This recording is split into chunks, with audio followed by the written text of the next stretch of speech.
विकास की दौड़ में गुम हमने प्रकृति को नज़रअंदाज किया। रौंद डाली हरियाली हमने, अपने ही सांसों को तार तार किया। अगर अब भी ना चेते तो सांसों का हाहाकार मच जाएगा। बचना होगा मुश्किल किसी का, ना कोई किसी को सांसों का उपहार दे पाएगा। नमस्कार दर्शकों, मैं शालिनी दूरदर्शन परिवार प्रयागराज की तरफ से आप सभी का हार्दिक स्वागत करती हूँ। दर्शकों, आज हमारी चर्चा का विषय है वन एवं जीवन। आज हम जानेंगे कि पेड़ पौधे, प्रकृति कैसे और मानव कैसे एक दूसरे के पूरक हैं, कैसे हमने विकास की अंधी दौड़ में प्रकृति को तार तार किया है, बड़ी निर्ममता से उसे क्षतिग्रस्त किया है, और किस तरह से ये प्रकृति जो है, ये पेड़ पौधे हैं, हमारे जीवन में एक महत्वपूर्ण भूमिका निभाते हैं। पिछले दिनों जब अप्रैल महीने में कोरोना अपने पीक पर था, तब हमने एक नई मुसीबत का सामना किया जो थी ऑक्सीजन की कमी। तब हमने जाना कि ऑक्सीजन कितना महत्वपूर्ण है हमारे लिए। तो आज हम जानेंगे कि कैसे हम प्रकृति को बचा सकते हैं, कैसे उसका संरक्षण कर सकते हैं, क्या सरकार की योजनाएं हैं, व्यक्तिगत स्तर पर हम क्या कर सकते हैं, और किस तरह से जागरूकता के स्तर पर जागरूक होकर के हम अपने पर्यावरण को बचा सकते हैं और एक स्वस्थ एवं स्वच्छ पर्यावरण का निर्माण कर सकते हैं। आज इन्हीं सब बातों पर चर्चा करने के लिए हमारे साथ स्टूडियो में मौजूद हैं वन संरक्षक दक्षिणी क्षेत्र प्रयागराज श्री एन रविंद्र जी। सर, आपका हमारे स्टूडियो में बहुत बहुत स्वागत है। नमस्कार सर, सबसे पहले हम अपने दर्शकों की तरफ से ये जानना चाहेंगे कि जो ये प्रकृति है, जो ये पेड़ पौधे हैं और जो मानव है, वो दोनों कैसे एक दूसरे के पूरक हैं, और हमने किस तरह से इस प्रकृति को, इस पर्यावरण को नज़रअंदाज किया है और अपने लिए एक नई मुसीबत मोल ले ली है। सभी दर्शकों को नमस्कार। जैसे आप इकोसिस्टम की बात करेंगे जी कोई भी सिस्टम जो है, उसका सिस्टम में जो भी कंपोनेंट्स होते हैं जी वो सब मिल करके जब एक दूसरे से जुड़े रहते हैं तभी वो सिस्टम चलता है और सिस्टम बोला जाएगा उसको। तो इस प्रकार पेड़ पौधे जो भी है उस इकोसिस्टम का एक इम्पॉर्टेंट अंग है, और उसी प्रकार मानव भी एक इम्पॉर्टेंट अंग है। तो मानव अगर जीवित रहना है उस इकोसिस्टम पे, तो इन पेड़ पौधों को ही बचा के रखना है, तभी वो सिस्टम चलेगा, और सिस्टम चलेगा तो मानव भी जीवित रह पाएंगे।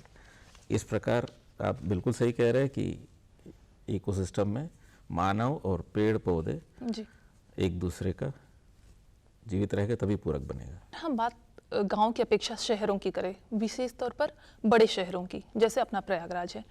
यहाँ आए दिन कॉमर्शियल प्लाट्स बन रहे हैं, बड़ी बड़ी बिल्डिंगें बन रही हैं, सड़कों का चौड़ीकरण हो रहा है, और इन सब गतिविधियों में कहीं ना कहीं हम पेड़ों की एक बड़ी मात्रा में कटाई कर रहे हैं। तो वन विभाग अपने स्तर पर कैसे सुनिश्चित करता है कि जो ये पेड़ कट रहे हैं उनके स्थान पर नए पौधे, नए पेड़ लगाए जाएं, और क्या कुछ मानक है इनको काटने का प्लस नए पौधों को लगाने का? सबसे पहले, जैसे आपने पूर्व प्रश्न में बताया था कि पेड़ की इम्पोर्टेंस क्या है, वो किस प्रकार हमारे जीवन में एक प्रमुख रोल प्ले करता है। सबसे पहले तो वो हमारे लिए एक शेल्टर के रूप में काम करेगा, हमारे क्या बोलते हैं ऑक्सीजन बैंक जैसे काम करता है, और दूसरी हमारी फूड, जो आहार मिलना है उसका पूरा व्यवस्था करने के लिए, इकोसिस्टम के लिए एक स्ट्रॉन्ग सपोर्ट देता है। तो इस प्रकार जब पेड़ रहता है, उसकी अगर मान लीजिए हमको विकास जो कर रहे हैं, विकास की वजह से क्या होता है, हम जो पेड़ों से आवृत क्षेत्र है, आम तौर पर उसको वन बोलते हैं, आप लोग सभी जानते हैं। तो जब विकास होना है, तो विकास होने में उसके लिए हमारे लिए क्या है, एक तो आहार की हमको करना था, तो एग्रीकल्चर के रूप में हमने एग्रीकल्चर लैंड्स को बढ़ाया। उसी प्रकार हमको सेटलमेंट करना था, तो हमको अपने सिटीज़ जो भी डेवलप करना था उसको डेवलप किया। ये सब जब डेवलप करते हैं, हमारा जो लैंड एरिया है उसको हम लोग किसी ना किस तरह का कंपेंसेट करना पड़ता है, मतलब एक को हमको परिवर्तित करना पड़ता है दूसरे के लिए, क्योंकि वो सीमित है। जब रिसोर्स सीमित होती है, एक को मान लीजिए आपको एग्रीकल्चर लैंड ज़्यादा चाहिए, तो वन भूमि को आपने कन्वर्ट किया, आपने एग्रीकल्चर लैंड बनाया, और दूसरा उसी तरह का आपको आबादी क्षेत्र बढ़ाना था तो आपने फिर अगेन वन भूमि को कन्वर्ट किया, आपने आबादी क्षेत्र बनाया। अभी फिलहाल ना सही सदियों की बात कर रहे हैं, सदियों से हम लोग इस तरह का परिवर्तन करते हुए आए हैं। और जब आबादी बढ़ने लगी तो आबादी के लिए या अपना कृषि के लिए हम लोगों को पानी की व्यवस्था करनी पड़ी, तब हम लोगों को सिंचाई की व्यवस्था करनी पड़ी। तो इसके लिए सब आपको भूमि की आवश्यकता पड़ती है। और भूमि वनावरण क्षेत्र जो भी था उसको धीरे धीरे हम लोग परिवर्तित करके आए, क्योंकि हमको अपनी ज़रूरतें पूरा करने के लिए इन विकास कार्यों को लेना पड़ा और विकास कार्य के लेते आए इन वन भूमि को हम लोग परिवर्तित करने आए। तो नतीजा ये हुआ कि धीरे धीरे धीरे हमारा पेड़ों की क्षेत्र वनावरण हमारा कम होता गया। अब जब कम हो गए, इससे क्या हुआ, धीरे धीरे हमारा जो क्लाइमेट है, क्लाइमेट चेंज दिखने लगा। पहले ये दिखता नहीं था, क्योंकि बहुत धीमी गति से बढ़ता रहा, आबादी बढ़ती गई और वनावरण इसी तरह का कम होता गया। और साथ में हम लोग जो है, जैसे आबादी बढ़ी, हम लोग विकास के कारण और हमारे आवश्यकता के कारण, हम लोगों की जीवन शैली के कारण बहुत सारे इंडस्ट्रियलाइजेशन होना पड़ा, वाहन आदि चलने लगे। इसकी वजह से क्या होता है, हमारा टेम्परेचर बढ़ता है, कार्बन एमिशंस बढ़ता है, और मान लीजिए आपका इलेक्ट्रिसिटी प्रोडक्शन होती है, उसकी वजह से हम लोगों की तापमान बढ़ जाती है। एयर कंडीशनर्स हम लोग हर जगह यूज़ करते हैं, उसकी वजह से तापमान बढ़ जाती है। तो एक जगह तापमान बढ़ रहा है और दूसरा उसको कंपनसेट करने के लिए हमारा वनावरण कम होती जा रही है। तो ऐसी स्थिति में क्लाइमेट चेंज एक अफेक्ट हुआ। पहले क्लाइमेट चेंज एक इमेजिनेशन मानते थे, शुरू में बात कर रहा हूँ 20-30 साल पहले, बहुत सारे लोग उसको उतनी आसानी से मानते नहीं थे, लेकिन अब वो रियलिटी होगी। रियलिटी है, आज हम लोग देखते भी है कि हमारी जो है गर्मी हर जगह कहाँ बढ़ गई, जहाँ पे ठंड होनी थी वहाँ पे ठंड नहीं हो रही है। आपके नॉर्थ पोलर रीजन में जो आइस थी, बर्फ थी, वो बर्फ पिघलने लगी है, वाटर लेवल राइज होने लगे। तो मतलब क्लाइमेट चेंज एक रियल फैक्टर है। ये भी तो सोचिए कि कहीं भी हम विकास को भी नजरअंदाज नहीं कर सकते सही कह रहे हैं, और प्रकृति को भी नजरअंदाज नहीं कर सकते। लेकिन सबसे बड़ी समस्या तो ये है कि मान लीजिए हम पेड़ तो काट रहे हैं, एक पेड़ को बढ़ने में 20-30 साल, 10 साल, 5 साल, जो पेड़ की जैसी प्रकृति होती है टाइम लगता है, लेकिन काटने में तो हमें 20 मिनट लगते हैं। तो वो जो फॉरेस्ट डिपार्टमेंट आपका है, वो कैसे इस बात को इंश्योर करता है कि जिस मात्रा में पेड़ कट रहे हैं उसी मात्रा में नए पेड़ों को लगाया भी जाए? इसी का मैं कहना चाह रहा था, क्योंकि आप जैसे कह रहे हैं कि पेड़ों की महत्व है और महत्व हम लोग पहचान भी रहे, तो इसी कारण से सरकार को थोड़ा सा पाबंदी रखना पड़ा। तो रखने के बाद ही ये होता है कि क्योंकि शहरी क्षेत्रों में भी हमको पेड़ चाहिए, पौधा चाहिए, पेड़ों को लगाना भी चाहिए, और उसी कारण अगर मान लीजिए किसी भी स्थिति में हमको पेड़ हटाना पड़े, काटना पड़े, उसके लिए नियमित रूप से वन विभाग के पास जाना पड़ेगा, डीएफओ के पास है, उनके पास जाके परमिशन आप लेंगे। परमिशन लेने के बाद उसको पेड़ हटाने के लिए प्राविधान है उसमें। और उस पेड़ के बदले एक नियम बना रखा है कि अगर मान लीजिए एक पेड़ काटा, आप उस पेड़ के बदले आप 10 पेड़ आप लगाने का प्राविधान करिए, ताकि उसका कंपनसेशन हो जाएगा। लेकिन आप जैसे भी आप अभी बोल रहे थे कि एक पेड़ तो बहुत बड़ा है और उसको कटने के बाद फिर नया लगाएंगे, तो उतना अगर मात्रा का हम लोगों को बेनिफिट मिलना है तो बहुत साल होता है। तो इसी को देखते हुए हम लोगों ने आजकल एक नया सिस्टम ले आने की कोशिश कर रहे हैं। तो वो है ट्री ट्रांसप्लांट, मतलब पूरा का पूरा पेड़ एज इट इज एक जगह से निकाल करके उसको दूसरी जगह ले जा करके वहाँ पे प्रतिस्थानित कर ले। तो इसकी कार्यक्रम अभी हम लोग बढ़ा रखा है और अभी ये शुरुआत की दौर है इस क्षेत्र में, बाकी जगह चला हुआ है वो। तो इसमें ऑफ कोर्स आप कुछ भी काम करेंगे, जहाँ पे आपको एक पौध लगाने में 100 रुपए लगता था, इसमें लगाने में आपको उठा के रखने में आपको तो 15,000 20,000 लग सकता है।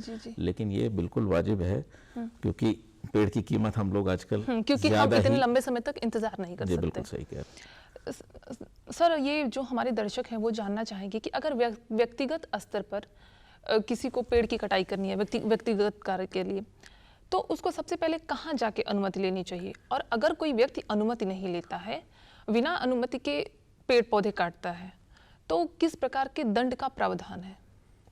देखिए, सबसे पहले तो पेड़ अगर किसी की निजी प्रॉपर्टी है, तो वो अपनी कागजात लेके जाना पड़ेगा कि ये पेड़ का स्वामी मैं स्वयं हूँ और मुझे इसको काटने की अनुमति दिया जाए। अच्छा। और बहुत सारे पेड़ के वृक्ष ऐसे हैं जिसमें आपकी परमिशन लेने की ज़रूरत नहीं है। अच्छा। इसकी चूक प्रजातियों की पूरा लिस्ट है, मैं आपको उपलब्ध भी करा दूंगा उसको। जी। और कुछ ही चिन्हित प्रजातियां है जिस पर हमको परमिशन लेने की आवश्यकता है। अच्छा। तो जैसे आपके शीशम है, सागौन है जी। और महुआ है जी। इस प्रकार के महत्वपूर्ण पेड़ है जिसके लिए आपको परमिशन लेना पड़ता है। तो उसका आप स्वामित्व का प्रमाण पत्र ले जा करके जो रेंजर ऑफिस रहता है, रेंज ऑफिसर रहते हैं, उनके पास आप एप्लीकेशन दे देंगे और वहाँ से आपका प्रोसेस हो जाएगा और आपको परमिशन मिलने के बाद आप काट सकते हैं। फिर उसमें प्रक्रिया वही है कि एक पेड़ के बदले आप 10 पेड़ लगाने का वादा लगाएंगे और उसका एक पेड़ का कीमत लगाने का अगर मान लीजिए 100 रुपए है तो 1000 रुपए आप एक पेड़ का आपको जमा करना पड़ेगा।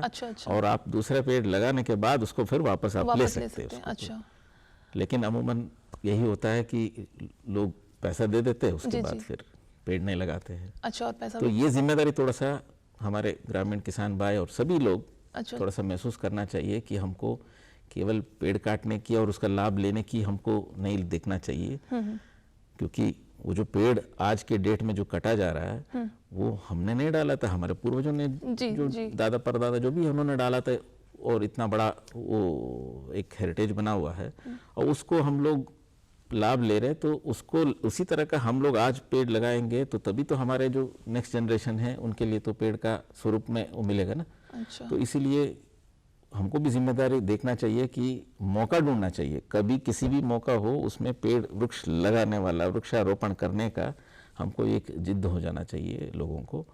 और इसमें ये जो आप कटान परमिट की बात कर रहे थे, इसमें एक हमने एक लाइन रूपरेखा बना रखा है कि एक पेड़ आपने काटा तो 10 पेड़ आप रोपण करिए।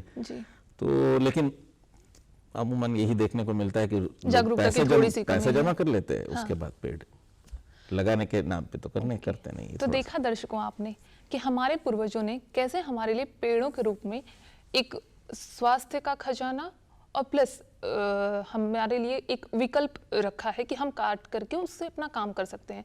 लेकिन सोचिए अगर हम पेड़ नहीं लगाते हैं तो हमारी आने वाली पीढ़ी को हम क्या दे रहे हैं? कुछ भी नहीं। तो थोड़ा जागरूक बनिए, अगर आप पेड़ काटते हैं तो पेड़ लगाना भी सुनिश्चित करिए। सर, अब हम आपसे ये जानना चाहेंगे कि जैसे शासन प्रशासन स्तर पर किस तरह से इसको बैलेंस करने के लिए, जैसे आपने कहा कि हम पेड़ नहीं लगा रहे हैं तो इस तरह का क्लाइमेट चेंज हो रहा है, ग्लोबल वार्मिंग बढ़ रही है, तो शासन स्तर पर क्या किया जाता है कि जिससे ये बैलेंस बना रहे, ये बैलेंस ना बिगड़े और हमें किसी प्रकार की एक अन्य चुनौती का सामना ना करना पड़े?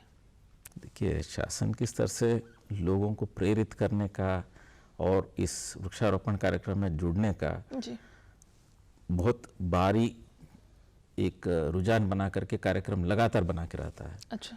एक तो आप पेड़ की महत्व समझिए, तो पेड़ की महत्व समझाने के लिए तो बहुत कार्यक्रम आता है। आप जैसे आप जानते हैं, एक तो वन महोत्सव का कार्यक्रम कब से चल रहा है हम लोग, तो वन महोत्सव का कार्यक्रम इसीलिए है कि पहले तो पेड़ जो रोपण करते हैं, वृक्षारोपण एक आप महोत्सव के रूप में मनाइए करके ये एक हमारे दिमाग में लगाया गया था। अच्छा। और हमारे जनता के दिमाग में लगाया गया था। तो इसीलिए हर बार आपको जुलाई में प्रथम सप्ताह वन महोत्सव के रूप में मनाया जाता है। तो एक तो इसके बाद लगातार सरकार द्वारा भी कि पेड़ों को किसी न किसी तरह रूप में आप लगाओ, इसको बताने के लिए आप चाहे उसको एक पिकनिक स्पॉट के रूप में बना लीजिए, एक आम खाने के रूप में बना लीजिए, या धार्मिक रूप में बना लीजिए, तो किसी प्रकार का आप लगाइए। तो इसका भी प्रचार प्रसार हम लोग करते आए हैं लोगों को, ताकि रुझान बढ़ाए इसमें वृक्षारोपण के लिए। और दूसरा, सभी लोग इसमें जुड़े, जन आंदोलन के रूप में इसका वृक्षारोपण आ जाए, तो इसमें भी सरकार इतना बड़ा कदम उठा के चल रहा है। और वृक्षारोपण इतने भारी मात्रा में हम आजकल कर रहे हैं, आप लोग देखे होंगे। पहले एक ज़माने में हम लोग साल भर में लगभग 5 करोड़ या 4 करोड़ लगाते थे। अब आजकल ये हो गया कि इस साल हम लोगों ने 30 करोड़ पौधे एक ही दिन में, मतलब एक महीने में 25 करोड़ एक दिन में लगा दिए थे पूरा पौधा, और 30 करोड़ पूरा एक महीने में पौधा रोपण करने का पूरा कार्यक्रम बनाया। और इसके लिए पूरा साल भर तैयारी चली और सभी जनताओं को इकट्ठा करते हुए सारा विभाग, सारा जनता इसमें भागीदार करते हुए रोपण करने का कार्यक्रम लिया गया।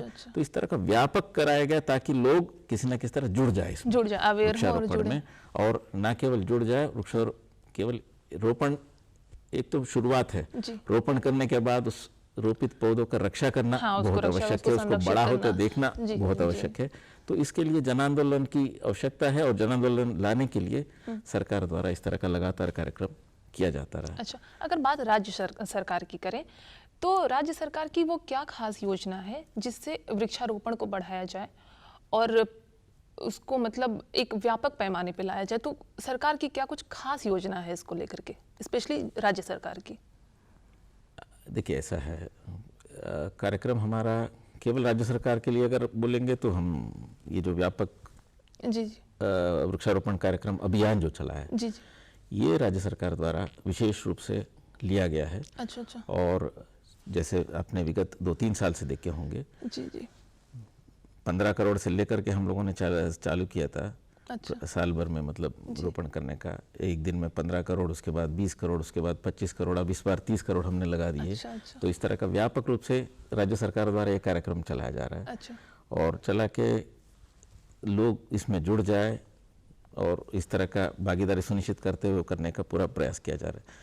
इसके अतिरिक्त कुछ केंद्र द्वारा कुछ निरूपित कार्यक्रम हैं, जिसको हम लोग यहाँ पे इम्प्लीमेंट करते हैं। तो उसमें बहुत सारे कार्यक्रम ऐसा है जो किसान भाइयों के लिए विशेष करके है कि अपने खेतों में, मेड़ों में इसको पेड़ों को लगा दे, ताकि उनको एक चीज़ अपने हमारे लिए तो वनावरण की एक वृद्धि आती है, पर्यावरण शुद्ध करने के लिए एक मौका मिलेगा, लेकिन आर्थिक दृष्टि से उनको लाभ मिल जाए, इसका भी उनको बेनिफिट मिल जाता है। तो इसीलिए ये कार्यक्रम इस तरह का चलाया गया। जैसे आप जानते हैं कि एग्रो फॉरेस्ट्री का कार्यक्रम है और बैम्बू मिशन का कार्यक्रम है, ये सब इसीलिए चलाया गया कि ताकि ये लोग इसको आर्थिक रिटर्न्स जो आता है ये भी समझ ले और इसकी वजह से पेड़ों को ज़्यादा से ज़्यादा लगाए। तो अच्छा, आपने बात करी किसानों की, तो जमीनी स्तर पर किसानों को प्रोत्साहित करने के लिए आपका विभाग क्या करता है? कैसे सुनिश्चित करता है कि किसान जो बागवानी कृषि की तरफ आकर्षित हों और बागवानी कृषि शुरू करें, जिससे कि ज़्यादा से ज़्यादा वो वृक्ष लगाएं, जिससे वो इकोनॉमिकली भी बूस्टअप हो सके और हमारे इन्वायरमेंट को भी बूस्टअप कर सके? बिल्कुल, बागवानी में काम करने के लिए देखिए, इनको एक तो एग्रो फॉरेस्ट्री एक बहुत अच्छा कार्यक्रम है, जिसमें आप अपने एग्रीकल्चरल जो काम करते हैं उसके साथ साथ आप फॉरेस्ट्री का भी काम करें। मतलब एग्रो फॉरेस्ट्री का इसी का नाम इसीलिए आ रखा है। कुछ पेड़ ऐसे है, प्रजातियां, जैसे लोग जानते हैं पॉपुलर है, यूकलिप्टस पहले से भी लोग जानते हैं, टीक है, कैजुरिना है, आजकल नया नया आ रखा है, मीलिया डूबिया है, महोगनी है, इस तरह का सभी इन क्षेत्रों में लगाना आया है। आम है, बगीचा में लोजा लगा रखे। तो अपने जो ये जो लगाते हैं, किसान जब खेत में काम करेंगे, अपना जो भी फसल निकालते हैं, नॉर्मली फसल उनके 3 महीने में, 6 महीने में, साल में निकलता है। और जो पेड़ लगाते हैं इनको 1 साल में नहीं होता है, लेकिन 3-4 साल या 5 साल के बाद जो भी रिटर्न आएगा वो बारी बरकम रिटर्न आता है। और इसी को देखते हुए इनको ये पेड़ों की जो प्रजाति है इसको लगाने के लिए इनको प्रोत्साहन दिया जाता है। लेकिन इनको केवल यही है, क्योंकि जो भी अगर मान लीजिए एक सागौन का पेड़ लगाते हैं तो इनको तो अभी तुरंत तो मिलना नहीं है, लगभग 20 साल के बाद मिलेगा। तो इसके लिए क्या करते हैं, इसको मिक्स करते हैं ताकि उसी क्षेत्र में आप दूसरा भी फसल लगा दे, ताकि आपको पीरियडिकली मिलते रहे। और जब 20 साल में, जैसे आप कोई भी हम लोग बैंक में इंस्टॉलमेंट लगाते हैं, रखते हैं, या कुछ डिपॉजिट्स करते हैं, स्कीम रखते हैं कि 20 साल के बाद हमको शादी के लिए चाहिए या एजुकेशन के लिए चाहिए, तो उस तरह का पेड़ लगा देंगे। तो आज पैदा मतलब कोई बच्चा पैदा हुआ है तो उनके नाम से आपने पेड़ वहाँ पे रोपण कर दिया, तो 20 साल के बाद कटने का उनके एजुकेशन के लिए काम आएगा, शादी के लिए काम आएगा, इस तरह का आता है। तो रिटर्न तो आएगा जब, लेकिन एग्रो फॉरेस्ट्री में ये स्कीम है कि आप रिटर्न को देखो, प्लस सरकार भी प्रोत्साहन देने के लिए थोड़ा सा प्रोत्साहन धनराशि का भी प्रावधान इसमें किया गया है। जैसे आपने बांस प्रजाति का लगाना चाहते हैं, बैम्बू मिशन के कार्यक्रम के अंतर्गत है, क्योंकि बांस भी एक बहुत प्रमुख प्रजाति है जिससे आपको अच्छी खासी रिटर्न्स मिल सकता है। और किसान भाइयों के लिए ये बहुत बढ़िया एक अपॉर्चुनिटी है और मतलब एक प्रजाति है अपना खेतों में फैलाने के लिए। तो इसमें भी इन्होंने जैसे लगाते समय इन्होंने 70 रुपए तक उसका एक पौधे का रिटर्न करने का, एक पौधा लगाया तो 70 रुपए पाने का उनका है प्रोत्साहन। उसके बाद दूसरा या तीसरा साल उसकी बड़ा होना ना, इसके लिए भी दिया, अगले साल हम 30 रुपए देंगे, उसके अगले साल हम 30 रुपए देंगे, इस तरह का भी प्राविधान रखा है। तो ये सब छोटा छोटा प्रोत्साहन धनराशि है ताकि हमारे किसान और जो भी है पेड़ किसी न किस तरह रूप में लगा दे ताकि उनको भी भविष्य में आर्थिक लाभ मिल जाए, साथ में पर्यावरण को भी सबके लिए लाभ मिल जाए। अच्छा सर, हम ये जानना चाहेंगे कि जैसे अभी कोरोना का काल था तो उसमें हमने एक चीज़ देखी कि ऑक्सीजन की कमी, तब हमें ऑक्सीजन का महत्व ज़्यादा समझ में आया क्योंकि हमने उसको झेला, उस सिचुएशन को फेस किया। तब हमें इम्पोर्टेंस समझ में आई कि अच्छा ऑक्सीजन अगर नहीं होगा तो हमें कितनी बड़ी समस्या का सामना करना पड़ सकता है। तो आप हमारे दर्शकों को बताइए कि पर्यावरण में, हवा में ऑक्सीजन को बैलेंस करने के लिए हम क्या कर सकते हैं। देखिए, ये आपने बहुत अच्छा पॉइंट आपने उठाया कि विगत दिनों में हम लोग ऑक्सीजन की महत्व कितना है ये हर एक आदमी महसूस कर पाया उस समय। तब तक तो हम लोग पढ़ते थे, सभी लोग जानते भी थे कि ऑक्सीजन देता है और ऑक्सीजन रहता भी है, लेकिन हर एक जो सांस में व्यवहारिक जीवन में उसे उतारने ऑक्सीजन की कीमत कितनी है, हर एक सांस में कितना इम्पोर्टेंट है, ये अभी पता चला बहुत सारे लोगों को। और इसी को हम देखेंगे कि वृक्ष कितना महत्वपूर्ण है। एक तो वृक्ष देखिए, कार्बन डाइऑक्साइड हमारे पास, अगर मान लीजिए इसी कमरे में कार्बन डाइऑक्साइड भरा रहे तो हमारा दम घुटेगा, हमको चाहिए ऑक्सीजन। और उसी कारण उसी समय हमको कार्बन डाइऑक्साइड भी कम होना है। अब वृक्ष जो है ये काम करता है, एक तो कार्बन डाइऑक्साइड को सोख कर मतलब अब्जॉर्ब करता है और दूसरा उल्टे में ऑक्सीजन बढ़ाता है। तो जब ऑक्सीजन बढ़ाता है तभी हमको ऑक्सीजन की उपलब्धता मिलेगी इस क्षेत्र में और मिलेगी। जैसे आप जानते हैं कि विकास के कारण हमारी वनावरण घटती जा रही है, शहरी क्षेत्रों में तो पेड़ पौधों की एरिया सीमित होता जा रहा है, लेकिन आदमी बढ़ता जा रहा है तो आदमी के लिए जितना आदमी बढ़ता उतना ऑक्सीजन की आवश्यकता पड़ेगी ना। बिल्कुल। तो इतना पड़ेगी तो हम लोगों को किसी न किस तरह रूप में हम लोगों को वृक्ष भी लगाना पड़ेगा, प्लांट्स भी लगाना पड़ेगा उस तरह का। तो ये भी एक हमारे चैलेंज है कि आजकल हमारे पास लैंड सीमित है, किसी ना किस तरह का हम लोगों को वृक्ष लगाना आवश्यक है, चाहे वो वर्टिकली क्यों ना हो। आजकल वर्टिकल गार्डन की कॉन्सेप्ट है, मतलब रूफटॉप में भी आप लगा दीजिए, आपने बालकनी में भी लगा दीजिए, तो छोटे छोटे वृक्ष वहां पे भी लगा दीजिए, आप लगा करके वहां पे भी ऑक्सीजन बढ़ा दीजिए। तो इस तरह का सभी, केवल किसान भाई नहीं, अब शहरों में जितने लोग रहते हैं, जहां जहां रहते हैं, जिस तरह का हो सकता है वृक्ष ज्यादा से ज्यादा लगाना चाहिए और प्रोटेक्ट करना चाहिए। आमतौर में हम लोगों को यही देखने का मिलता है, सर हम तो बड़ा जागरूक है, हम लगाना चाहते हैं लेकिन हमारे पास क्षेत्र नहीं है, सर इधर जगह नहीं है, रोड पे हम लोग कहाँ जाएंगे, नहीं जाएंगे। सर चलते चलते आप हमारे दर्शकों को ऐसा क्या संदेश देना चाहेंगे जिससे वो काफी जागरूक हो और बढ़ चढ़कर इस प्लांटेशन के मुहिम में हिस्सा ले सके। मैं वही सभी दर्शकों से यही कहूँगा कि आप लोग जान ही रहे कि एक एक वृक्ष का कितना बड़ा कीमत होती है, आपके लिए ही कितना सपोर्टिव हो रहता है।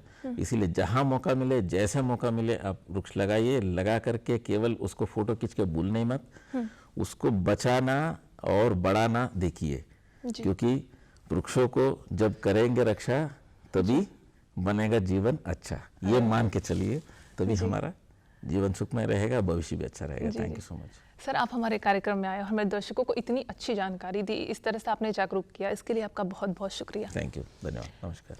है अब भी वक्त, थोड़ा तो ठहर जाओ, बैठो प्रकृति के साथ, थोड़ा तो स्नेह बढ़ाओ, हो समझदार और साक्षर, इस बात का प्रमाण दे जाओ, तुम भी तो थोड़ा ठहरो और थोड़ा वृक्ष लगाओ। दर्शकों, इसी संदेश के साथ मैं शालिनी आपसे विदा लेती हूँ। हम फिर मिलेंगे एक नए विषय के साथ, तब तक के लिए नमस्कार।